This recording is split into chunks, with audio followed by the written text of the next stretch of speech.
Let's get ready to rumble! Hello and welcome to Netflix versus Cinema. My name is Tosin and I am the host. I am based up in a place called Bromsgrove in the middle of the UK near Birmingham. And joining me as always on the Isle of Wight are Sharon. Hello. Shaun Harris. Hiya. And from London, our London correspondent who is so close to enjoying that first class life. It's Holly Nestling. Hi. Right. So how are you guys doing? What's going on? How's our film watching been this week? Yeah, it's been interesting. Okay. All right. So okay. Yeah, we had an Great interesting question. experience this week. Yeah. Yes. Oh! I'm looking forward to hearing about this. But so what we do at this show is that we go to the cinema. We see a couple of things in the cinema. We stay at home. We watch a couple of things. We rate them out of 5, and then we figure out where our money has been better spent. Was it on cinema or was it with Netflix and friends? Are they going to make sure that we are all part of seeing cinema die after so many years? Are we the ones who are going to kill cinema? Anyway, we're going to kick off this week in cinema as we usually do. And actually, this is a film that 3 of us have seen, The Fabelmans. I've seen The Fabelmans. I'm not sure about Sharon. I haven't. No, I didn't get to see it. Okay, yeah, I've seen The Fabelmans. Okay, so 2 of us have seen The Fabelmans, and we're going to kick off with this. And this is a film that, obviously, we are. If you know anything about films, we are in the January-February period where all of a sudden all these films come out made by worthy people with worthy themes because everybody immediately expects them to go win Oscars. This is directed by Steven Speilberg, and so obviously people are going to be talking about him in Oscars because, yeah, one of the greatest filmmakers of all time, blah, blah, blah, blah. And The Fabelmans is pretty much Steven Spielberg's life story. It is Steven Spielberg putting his. Sean, I'm not sure if this happened at the viewing that you went to, but the viewing I went to, Steven Spielberg actually showed up at the beginning. Like there was at the beginning, said thank you. Yeah, says thank you for turning out. Yes. Yeah, Steven Spielberg shows up and he says, "Thank you so much for coming out of your house to come to the cinema to watch this. This is the most personal film I've ever made," and all that. And I think that it becomes clear that it's the most personal film that he's ever made because it's pretty much his life story. Like the film kicks off with a scene that I'm not sure about you, Sean, but I saw this and I thought straight up, I saw it and I immediately thought, oh my God, they're gonna kill Batman's parents again. Oh right, yeah. I see what you mean. Yeah, the scene at the beginning of the film, it looked so much like I was like, oh my God, they're gonna kill Batman's parents again. Oh no, wait, no, what am I watching? And it starts off with people in the 50s queuing up outside a cinema to go see a film. And there's this kid saying, oh, is it going to be dark in there? I don't really want to go in there. It's going to be dark. And his parents, played by Paul Dano and Michelle Williams, are trying to convince him that, no, it'll be fine. His dad tries to convince him by telling him all about the scientific way that films works and how it's 24 frames per second. And because the image lasts on your eyes for a 15th of a second, it makes it look like it's moving and then you tricks your brain and everything like that. And his mom is just going to be like, it's going to be an adventure. It's going to be a dream. It's going to be wonderful. And from there, you set up this whole thing between him, this balance between science and art and science and dreams. And the kid goes in there. He sees this film. He's called Sammy Fabelman. He sees they're watching The Greatest Show on Earth. And there's a scene in The Greatest Show on Earth where there's a train crash. And he's just transfixed by this thing. Like, he goes home and he's thinking about it. His dad buys him a toy train set. And he keeps trying to recreate the scene from the film with the train set and crashing it into things. And his dad is like, oh my God, what's going on with you? And this film doesn't have much propulsion to it. It doesn't have like, oh, this happened and then we're going to do this and we're going to try and get this here. It's just it's almost kind of like a meandering pass through somebody's life or through this family's life. And at some point, it seems like the main thing about this film is the relationship between the mother and the father. And then it switches to, oh no, it's about this kid coming of age. And then it switches now it's about this kid figuring out what he wants to do with his life. And so there isn't really there isn't really a focus to this film. There isn't really a focus to this film. It's kind of like things are happening and you're watching them happen for 2.5 hours. So that's a basic premise of the film. I don't think you really need to know much more than that. Sean, what did you think? Okay, yeah. I mean, this, to me, I agree with you. It sort of preambled a bit. There was good moments in it, but there was also moments where they weren't bad moments, but it was, you was thinking, oh, I think what it is this film, from the trailer and all that, you expect there to be a lot more about about movies and stuff, you know, and Mm-hmm. and there are those bits in it, but not as much as you think. It's more about his personal life and when he goes to high school, and you know, so the people he gets a bit bullied, and this you've got experiences the racism because he's a Jew. That's it. Because there's a fable. It's quite interesting. Fabelman, really. Fable telling a story. But you know, I did not pick that up. No, I was trying to figure out why the heck he called the family the Fabelmans, and not the Spielbergs. So I mean, but so I have to say, Seth Rogen in it. That's a part I haven't really seen him play for something like that. I was quite impressed with him. Yeah. I was looking at I was like, actually, Seth Rogen's really good at. He's really good at playing straight people. He's really good at letting you know. Like I remember him as Steve Jobs as well. Yeah. He's kind of like, he's really good at letting you know, well, like in a very short while, this is what's going on in the scene. Yeah. And yeah, so there was. You know, it would have been nice to have a little bit more about the movies, but as I say, the scenes with the movies bits in, and I did like the bit you were saying where he comes out of the cinema, and it's actually in the trailer where he goes, "What was your favourite bit?" And he's just got that look, you know, as a young child, like, "Wow." Yeah, that look on his face of like, and I've seen that, and it's just changed. I remember when I went to see the recent Jurassic World film, and there was a I don't know, young lad, probably about 7, with his parents, and I could just see he was like, whoa. And you could understand. So I was like, yeah, he's gonna, for me, the film wasn't that good, but actually seeing his reaction was like, yeah.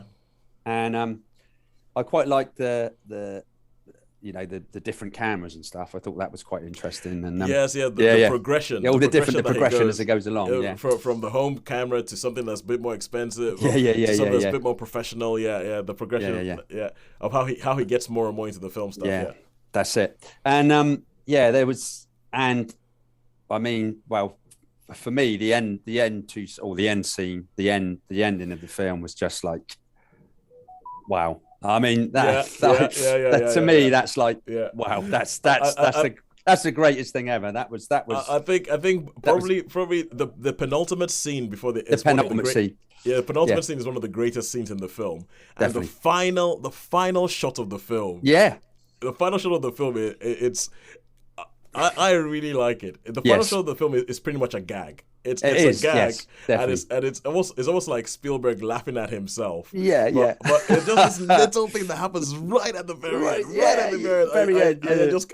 I just kind of like, oh, okay. And it just made me. The final scene made me feel. I was like, okay, cool. This is warm. This is good. This is good. I mean, he. For what he's done in his life, I'll allow him being, some might say, a little bit indulgent. Self-indulgent, a little bit indulgent and going, this is my life, watch it. but I'll say, sorry, just to ask a question. As a film about sort of someone looking back at their childhood and what inspired them, could you do like a compare and contrast with something like Belfast that Kenneth Branagh did, using, he uses like his childhood and the films he saw as influence and how these were like pops of colour in that film, weren't they, when he went to the cinema? Yeah. Could you sort of use it as like a compare and contrast, saying, okay, this is what was similar and this was what was different, and how they were inspired by their own childhoods, weren't they, really, in both films? I think it's very similar. It's very similar to Belfast in that it's obviously about the director's childhood, the writer and director's childhood, but it isn't really. They, like, for instance, the character doesn't have the name. This is Sammy Fabelman. I mean, I think in Belfast it was Buddy instead of his name wasn't Kenneth, and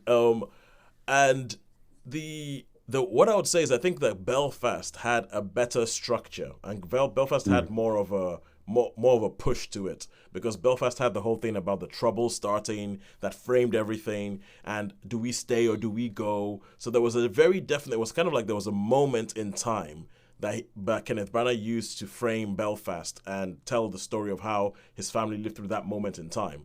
This is sprawling. I mean, it starts off when Sammy Fabelman is like, 5 years old? And it ends when he's like 20-something and he's going to start working in the film business. The family starts off in New Jersey. Then because of the dad's work, because the dad is kind of like he's computer he's like guy, isn't he? IBM sort of. Yeah. Yeah, he's a pioneer in computers, and it comes up with he pioneers a whole bunch of things that lead to the computers we have now.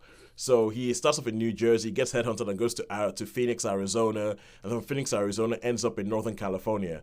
So the film covers a long time period. So it's different. It goes through the different things. I mean, with this, you have the fact that he has three sisters, and like the three sisters are they're a bit kind of like background, and you get to see.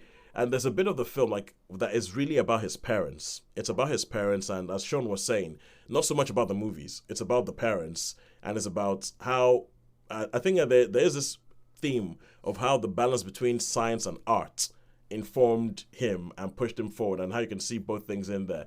I think there's a lot more. There's a lot of affection for both parents, but I would say there's more affection so much for the mother. More for the mother, and because there's Michelle a moment. Williams. Michelle Williams has been nominated for Best Actress at the Oscars. Yeah, so yeah, sure, carry on, Shaun. Yeah, no, I think there is, and I mean the whole dynamics between that and the other character in the film, who did I say was really good? Seth Rogen, Seth Rogen character. Yeah. So yeah, it's sort of, and it's all about group dynamics in it, and so you've got the odd scenes where it's like the whole family's there, the mothers-in-laws and what have you, and it's all like, it's proper. You get the, very sort of, proper Jewish families with them all, and I quite like that actually, because they are quite funny. I don't mean that in a horrible way, but they can. It's quite, no. Where they like I think they are wrong, supposed. What are you talking about? Hey, what are you talking about? It's like what, your wife doesn't like to wash plates? What's going on? Yeah. So there's all these scenes of family life, and Judd Hirsch, who I believe has been nominated for the Best Supporting Actor Oscar, but he has done that kind of scene, like how Judi Dench won an Oscar for Shakespeare in Love, and she's in it for like 8 minutes. And she just essentially shows up, rules the screen for 8 minutes, and then leaves, and you never see her again in the film.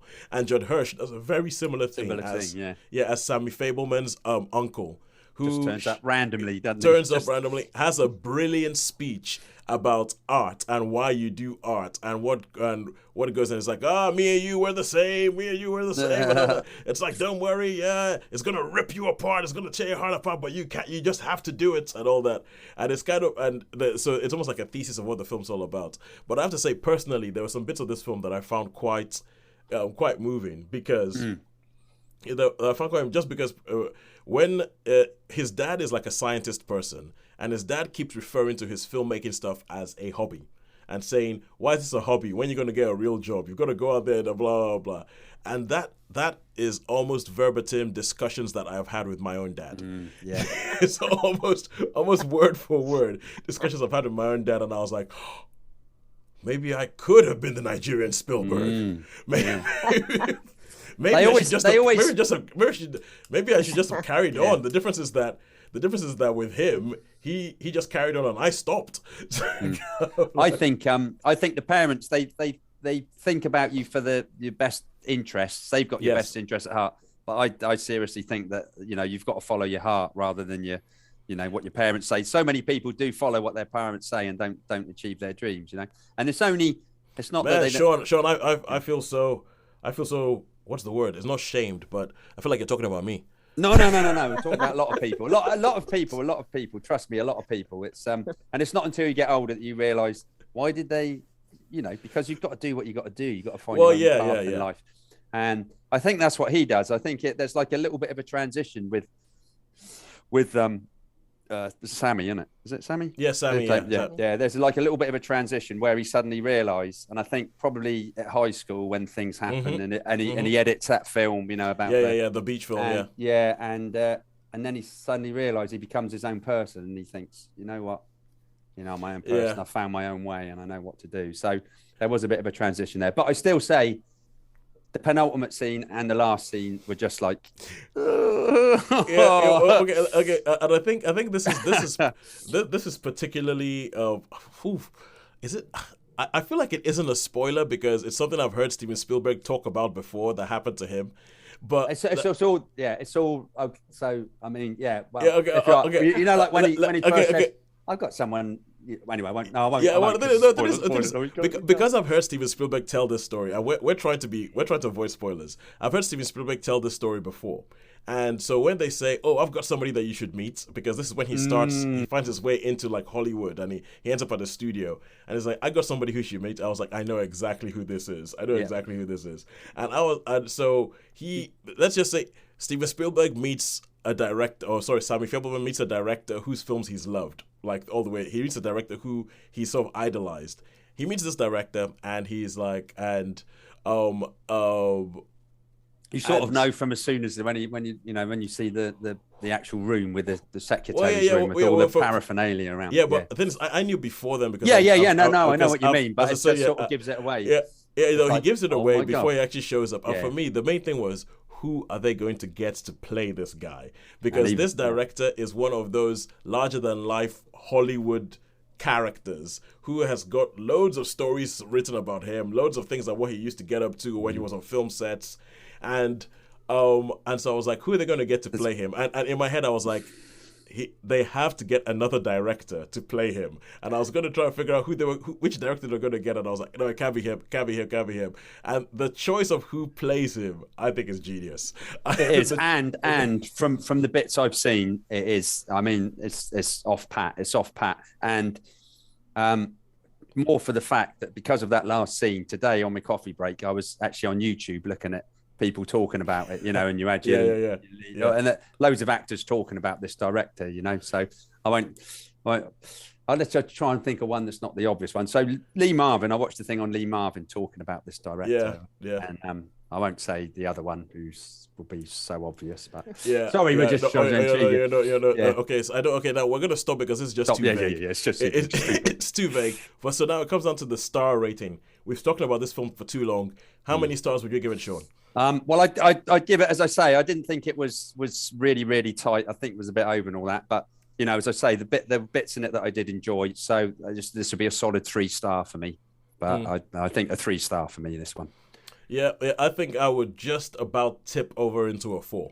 You would, I can understand why. Yeah, I would just about tip over into a 4, but it isn't. I agree with you because there's a lot of it. There's a lot of bits of this one where you're like, okay, what am I watching? Why am I watching this? Okay, it's filmed well, but I'm not really getting. For me, I wasn't really getting the emotion. I wasn't really getting the. That's right. I was just kind of like it just felt like a chronicle, and I was like, I mean, a bit like reading a history book. Yeah. I mean, there were like 2 bits in it where I got a little bit emotional, but apart from that, I found it. I don't know. But it's a solid 3 stars. Don't get me wrong. It's not like. So no, I think I can totally see that a solid 3 stars, and we just about sneaks into a 4. I think, and a lot of this, I think a lot of my 4 is about the final shot. The final shot. It's true. Do you know, Tosin, talking about that now, I think maybe I could just for that one moment. Until the penultimate scene and the final shot of the film, I was thinking 3 stars. Once that final shot came, I was like, okay, it's a 4. All right, cool. And now we go over to Netflix and Friends. Netflix and Friends, and we're going to talk about The Pale Blue Eye. Pale Blue Eye, yes. This is, what's his name again? Christian Bale. Christian Bale, who I love. Yeah, Christian Bale hanging out with Edgar Allan Poe. Yeah, that's it. So what happens is he's like he plays a character who's like an investigator. He's a bit of an alcoholic, like he does in all his films. He plays the part. And there's this murder at a military academy where a cadet has been like hung, and so they want to find out who the killer is and all this. And so there is an autopsy, and they find out that the heart's missing. And also there's one of the cadets, Edgar Allan Poe, whether he was a cadet, I don't know. But anyway, he happens to turn up, and he's intrigued by this thing, and they find all these clues. And he says, I'm interested. I know on the inside. So it's a little bit of a whodunit, because there's the next body that goes. It's the heart and the genitals are missing. So it's like, and so you get you get all this sort of going through, and it's basically a whodunit. You know what I mean? It's basically who could it be? There's a few red herrings in it, and there's a few.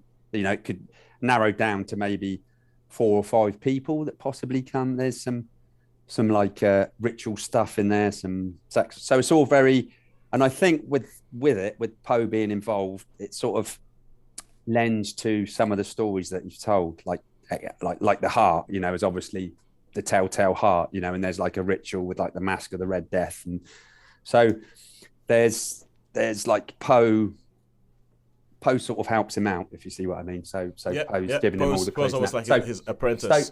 So that's basically the film. You've got these characters. You've got a scene where Poe's sort of infatuated with the daughter of the doctor that does the autopsies, and they got a brother who's a bit strange, and so you got all these different characters who and that's basically it. So it's a detective story with Edgar Allan Poe, references to obviously some of his stories, I would say, that you actually see in this. And without giving me any real spoilers, it's a whodunit. It's a whodunit. Okay, obviously, fine.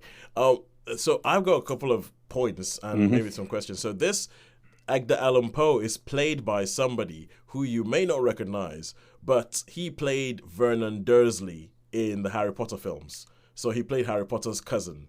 And there's a guy called Harry Melling. And ever since he's escaped Harry Potter world, this guy seems to be hell-bent on doing things that are just like I think he's actually a very, very good actor. But I need to point out Harry Melling. I knew I'd seen him somewhere, but not like in the Harry Potter films. So I wouldn't have really. I just thought, I recognise him. Shaun, I can tell you where you saw him, but Holly has a. Dudley Dursley, not Vernon Dursley. The other one. What did you say? It's Dudley, not Vernon Dursley. Who's Vernon? That's Vernon's the uncle. Dudley's the cousin. You see, now I thought Dudley, but I thought no, you wouldn't call a character Dudley Dursley. You would if you went for really, really bad names in books. Okay, cool. So Dudley Dursley, and Shaun, you have seen him in The Ballad of Buster Scruggs. Ah, yes. He was the guy who was carried around from place to place, who would tell poetry. But You may have seen me in such films as. Hi, everybody. I'm Harry Melling. You may remember me from such things as The Old Guard. All right. So, and also this is directed by Scott Cooper, who also directed Christian Bale in a film that I know Sharon, and I love, called Hostiles. Hostiles. Yes. Oh, terrific. Good film. Yeah, great film. So when I hear this, my whole thing is, in my head, I cannot help but try and compare this and say, do they manage to create some magic with this film like they do with Hostiles? I'm not majorly big on whodunits. I mean, I've got to be honest. I think I mentioned this before. I'm not like a whodunit person, and it didn't have the magic of Hostiles, and I was a little bit disappointed with Christian Bale, to be honest, from a personal opinion. And so it didn't really. I should imagine that someone who's into the clues and the who it might possibly be would probably enjoy this film. But for me personally, it was like, okay, so someone's been murdered, someone's been. Sorry, Holly, did you want to say? I started it and then I got bored and gave up. Did you? Yeah. Oh, okay, and fair enough. No, I can understand why. I mean, I sort of had to follow it through. But I'm thinking that seeing as we established last week that Holly is the person who will watch anything twice, and that which includes The Witcher Blood Origin, which my brother could not believe when he got in touch with us last week. I was like, what the hell are you doing watching that thing twice? The fact that Holly gave up on this and got bored does not bode well. More frequently recently than previously, so I've abandoned more things than I have historically, so I just rewatch deeply to make myself feel better. So essentially what we're saying is that this is worse than The Witcher Blood Origin. Shaun, how many stars would you give this? Okay. Wow. I don't know whether to do this personal or whether to be like, I think people might enjoy it for the whoddunit aspect of it. So, personal. I found it tough going. I found it really, really hard going.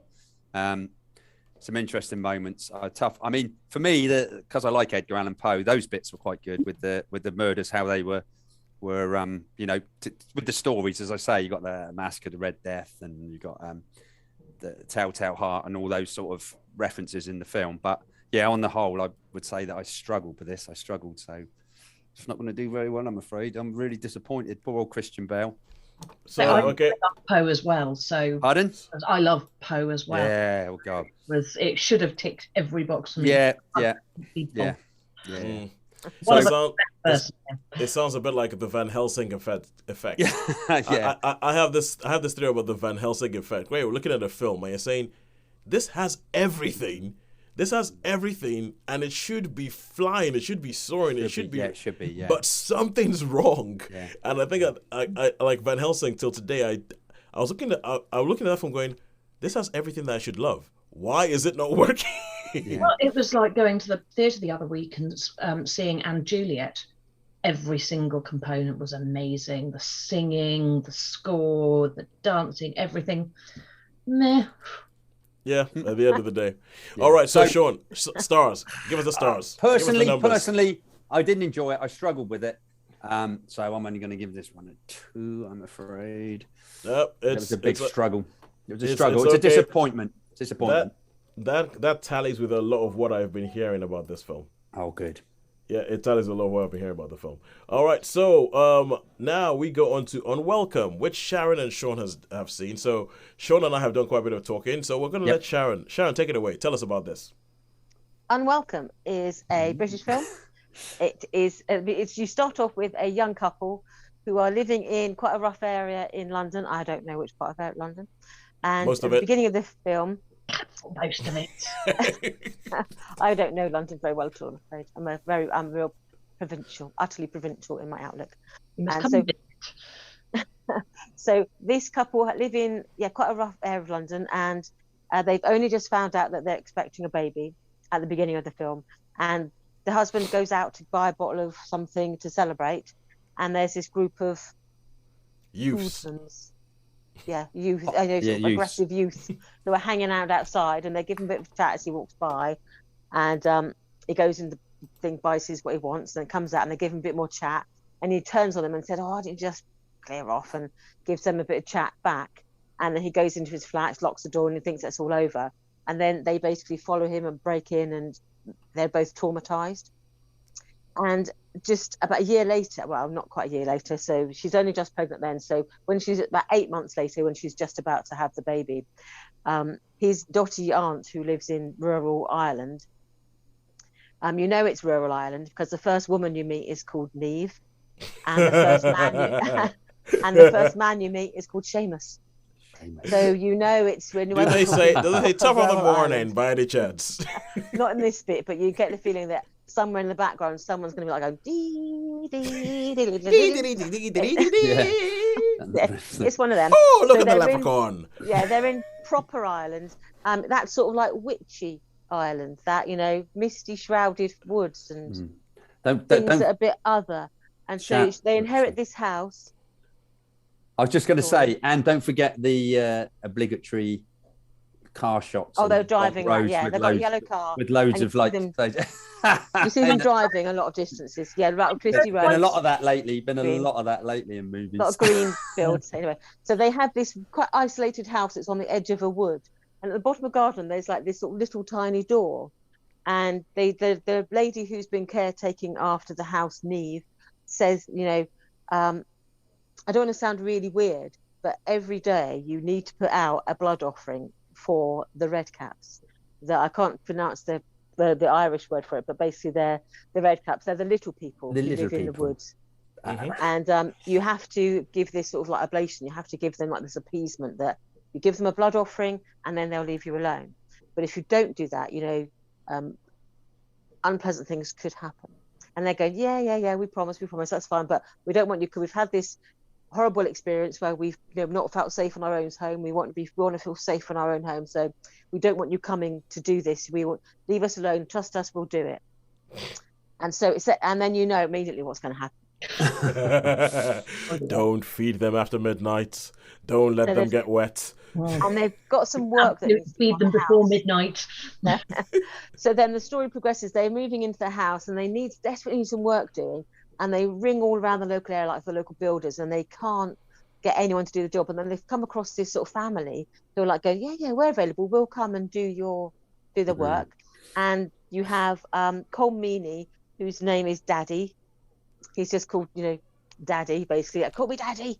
And he's got one son played by Hodor, Liam. He's called Liam. And then he's got sort of a younger son called Killian, and a daughter who's just ghastly. What's her name? They're all pretty ghastly, really. Ashlyn or something like that. Ashley. And they were basically the most ghastly, awful people you'd ever want anywhere near your house. I would have come in, eat their biscuits, break windows, break things, use the toilet and don't flush it, and say inappropriate things. They're just like leery and Larry and ick. And so basically all these things combine into this hideous ordeal where things suddenly come to a head, where don't forget something happens in the woods, and she meets one of the red caps.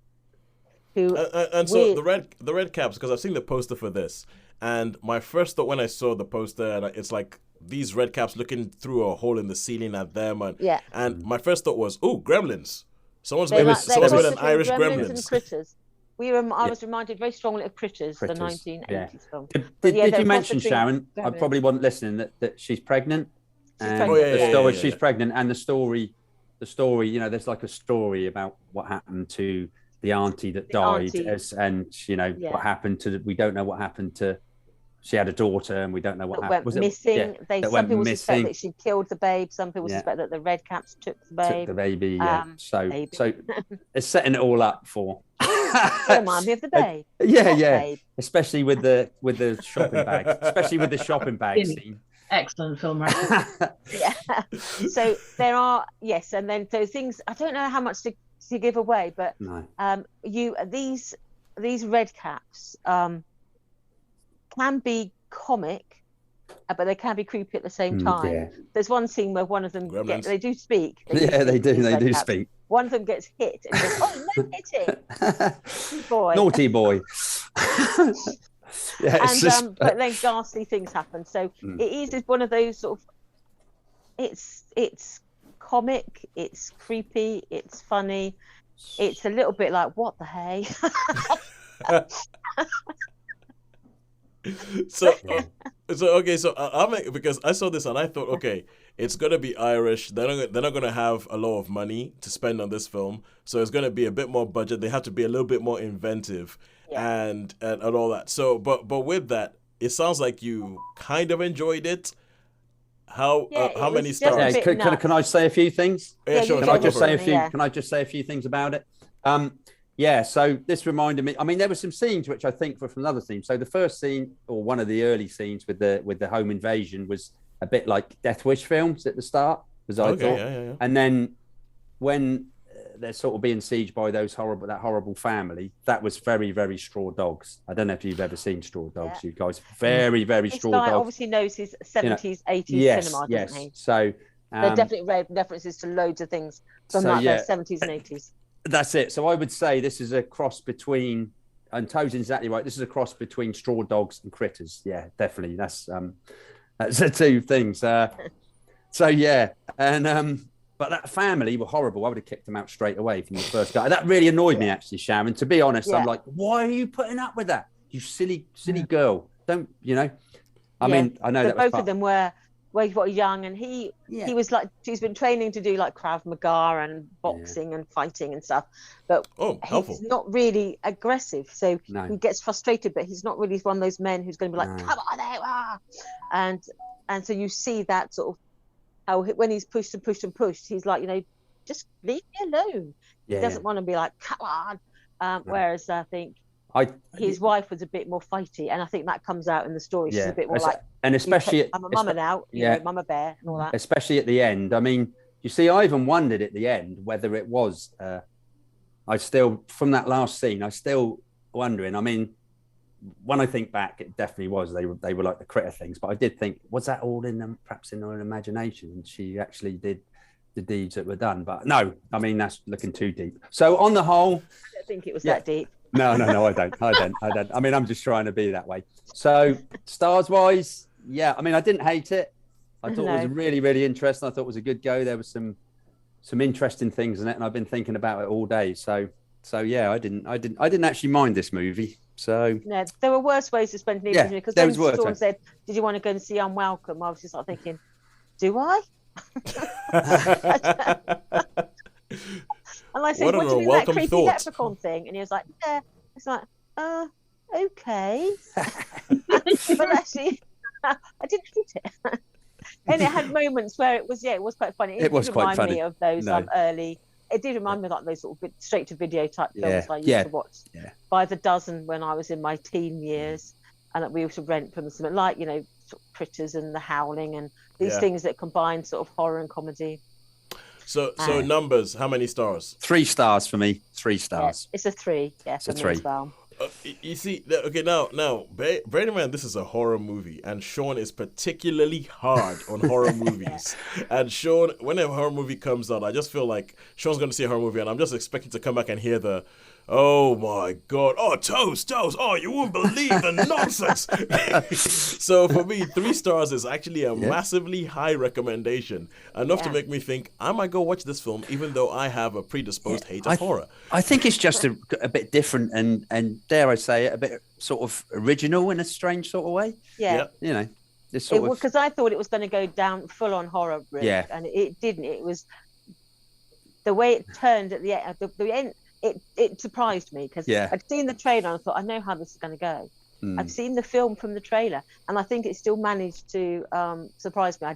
The way they framed the trailer was not the way the film actually panned out. Well, the truth is, and I personally, I am really, if you could say, this is like an Irish fill in the blank. I'm actually, this is like an Irish John Wick. I'm like, oh, I'm intrigued. This is like an Irish Star Wars. I would watch. So it's like I'm always like of a take, so like an Irish take on something else. Like there was a film, what was it called, like Bad Day for the Cut, which is pretty much an Irish take. Oh yeah. And I was like, oh yeah, I quite like that. Okay, cool. And now we go into a final thing, and that is going to be Three Pines. I'm just first that I think I could I won't watch it in the cinema because I won't have time, but I will definitely watch that because it sounds very much like my sort of slightly ridiculous odd horror film. Unwelcome. Absolutely. Yeah. Absolutely. Hey, you never know. It might be on TV already in Amsterdam. Never. What I'm saying. On the plane. I will cease to interrupt you. All right, cool. And now we get on to the final thing. Back to Netflix and Friends. Hang on, wait. We gave the Unwelcome 3 stars, right? Yeah, Unwelcome 3 Yes. stars. Okay, 3 cool. stars. Okay, yeah, and now to the final thing, which is going to be this is Three Pines, starring Alfred Molina on Amazon Prime. Canadian murder mystery drama thingy. Holly, let me know which bit of that was wrong. I think it's probably all, broadly speaking, correct. Okay. It begins with Alfred Molina as a quite senior police officer in Montreal who responds to a protest outside their offices about a missing First Nations young woman whose what was her name her name is Blue. Blue Two Rivers, and she has been missing for some time, and the family say there's no way she's run away. She left her 18-month-old daughter whom she adored, and this is completely out of character. And the police have brushed it off and said, no, clearly she's run away. And Alfred Molina's character starts investigating this, and it isn't well received because, well, it's dealt with. And so he is shipped off to investigate a murder in a little, reasonably small village called Three Pines, where, and I've checked the word, and they have a wealthy socialite has died suspiciously. And it's a woman who's a not terribly appealing character, and off he goes investigating it with one of his key deputies who is also First Nations and a sort of local addition who is a rather country bumpkin-esque, and you have on the one side this unfolding of this particular mystery, and then you have overarching the disappearance of Blue. And it's interesting in very many ways because you've got these relatively standard. This feels very like Midsummer, in that you really don't want to be living there because lots of people seem to have bad things happen. Very small place, and there's no way this many awful things should happen to this very small group of people. But that does make it quite interesting because you have this quite small, tight-knit community who know all sorts of things that they are not sharing. So you've got the sort of the external police who are coming in, who are becoming more closely involved with the community across the series, and also through all of this, both the disappearance of Blue herself and specifically looking at that, but also the wider issues around the police and First Nations and the huge numbers of young women who disappear where it's never investigated. Everyone just sort of she's run away, and common sense firmly dictates that that's unlikely to be the case. And so it weaves in these wider issues, including a local woman, a First Nations woman who is an artist and has this artist's space that she ends up letting them use as a sort of local base. So they interact with her and the really insightful art that she's producing, that's all to do with cultural differences and the position as a First Nations person in Canada and in Quebec specifically. So you get this it's the sort of the slightly classic, but I'm not sure it is, old-fashioned 10-episode series where you've got individual pieces and a long an overarching story line, which I have to say I think worked very well. I mean, the first one is a wealthy socialite dying somewhat mysteriously, and I think I'm safe to say that she was somewhat mysteriously electrocuted in very odd circumstances.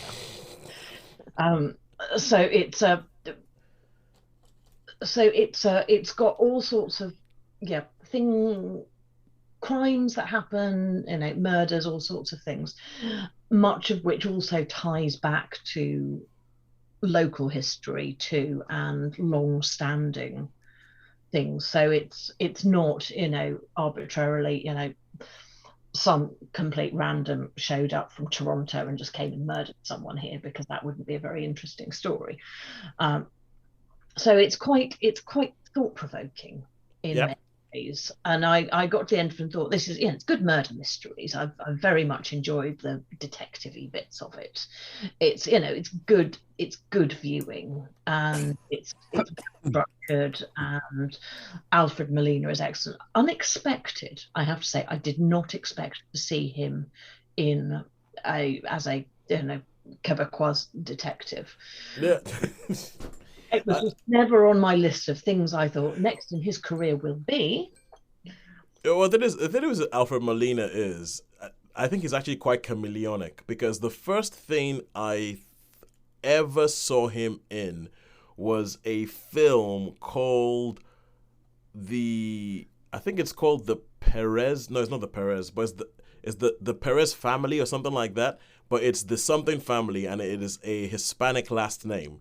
And it's about this group of people who are trying to immigrate into America, and they come from I can't remember, because I saw this ages ago before I even understood geography, and they all pretend to be a family. So I think it's him, I think it's Marissa Tomei, and then because they figure that if they're a family, they have a better chance of actually coming through. They have a better chance of getting to the country. And so I thought Alfred Molina was Hispanic.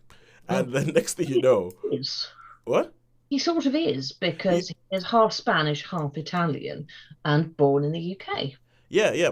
That's the thing. But I heard like an interview with him, and I was like, that's a British accent. What the heck is going on with this dude? Where is this dude from? And it was only later on that I found out that he was in Indiana Jones and the Temple of Doom as, I believe, an Indian.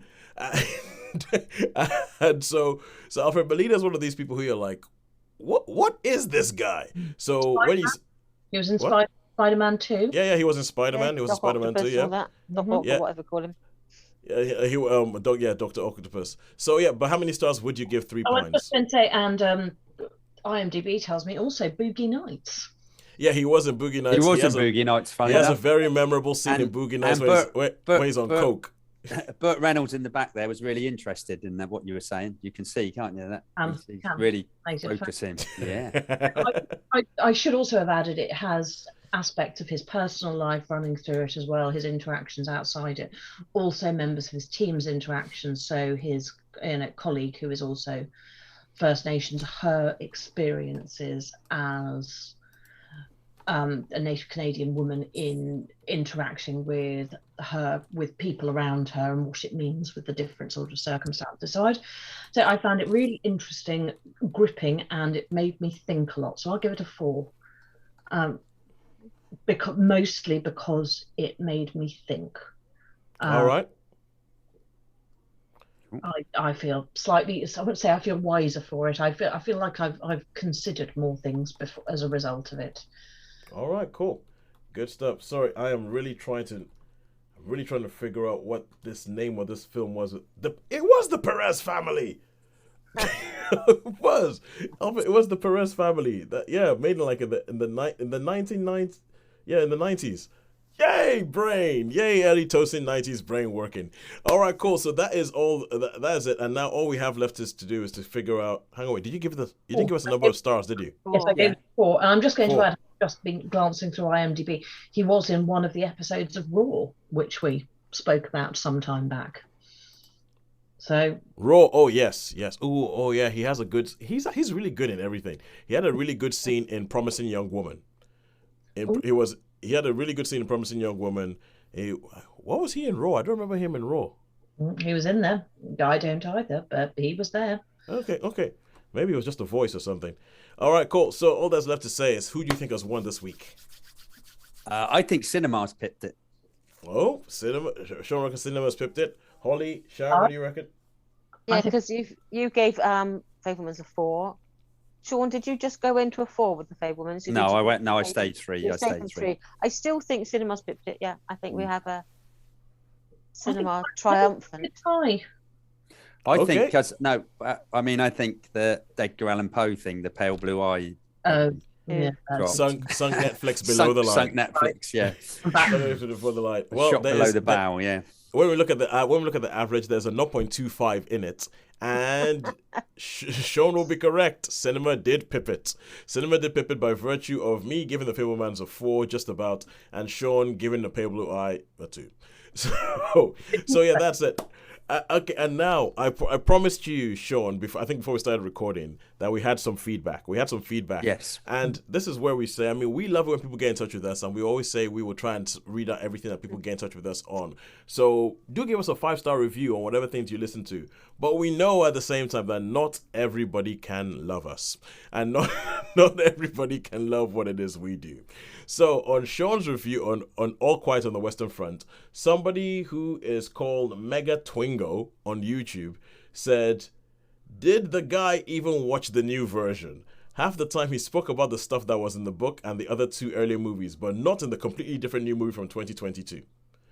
So was that about me? I can't entirely agree with that. No, I can't agree with that. To Shaun's review, and I don't think he referenced the other films or the book, only in passing to say that there was a book and earlier films. I don't think you referenced the content of the other 2 films. I don't remember you mentioning it either, though I can't remember. I can't entirely. I read that review on the YouTube page, and I thought, I'm going to go and watch this review of Shaun's. Yeah. And I can't entirely agree, because I don't believe you did reference the earlier films, other than to say that there was one and it had got Oscar nominations the same as this one has. All right, so Mega Twingo, that's you told. We appreciate it. No, we appreciate it. Yeah, we do appreciate the feedback. I see, but I reckon he must. I reckon perhaps he listened to someone else reviewing it and got mistaken and thank you for your passed by mistake. Thank you for the feedback, Mega Twingo. But as Holly says, you're wrong. But the thing, all due respect. The thing I get about, because obviously with this YouTube thing we're trying it out and everything like that, and I'm trying to there's different people on YouTube for different reasons, and I'm never entirely sure why people are on there. Some people just go on there, and I feel like if they just copy copy and paste a comment from somewhere and put it in a whole bunch of different places and see if anybody bites. I think I noticed that a lot because I watched some of the some things about do with the football with like the League Cup and all that. And there's a lot of baiting on there. There's a lot of you can see, and people do take to that. People do actually react to something. Yeah, trolls. Yeah, well, not the types that we like. Not the types I like trolls. Well, and was good. It's becoming a little bit political. You just have to look at Twitter, and there's a certain. We're not going there. We're not. Although there's a group of people who have a very, very consistent line that appears on a daily basis, like it or loathe it. Commonality. Okay, I've just said I'm not even going to Twitter. Although I do have some feedback from Twitter, which is that I put on a tweet about Glass Onion. Because I know, Holly, when we spoke about it last week, I was talking about me recognizing something or spotting something in the film as it happened and be like, "Yay, I'm a detective!" And so I put it on there and I mentioned the fact about that. And the director of the film, Rian Johnson, likes the tweet. Oh, wowzers! Well done, yes. Yeah, so Rian Johnson likes us. Take that, Mega Twingo. Absolutely. Take that, Mega Twingo. Rian Johnson likes us. We don't care what you think. But we have succeeded. I have, by the by, whilst we've been here, realised that, as I never saw it in the cinema, Wakanda Forever is now, as of Wakanda Forever is now available on Disney Plus. I think I'm not going to get quite as much sleep tonight as I planned because I've got another call after this and I may have to watch it. All right, cool. But I think that is everything. I think that is everything from us. So until next week when we will find what there is in the cinema, I mean, I don't know. It's a goodbye from me. Puss in Boots. Ooh, that's apparently good. From the posters and that, I was talking to Sharon as we were coming out of the cinema and I said, I quite like the look of that. And she went, It's animated. Sharon went, it's animated. Whatever night you're watching that, I'm washing my hair. She said, I've already watched my one animated one this year. I'm with you, Sharon. Yes. No, but this actually looks, I mean, from what I hear, The Last Wish, Puss in Boots, The Last Wish is actually going to be quite good. But I'll have that down on my list. But until next week, it's a goodbye from me. It's a goodbye from me. And me. And me. We'll see you guys next week. We will have tales of the Houses of Parliament and Amsterdam. But that sounds like an MP's holiday, doesn't it?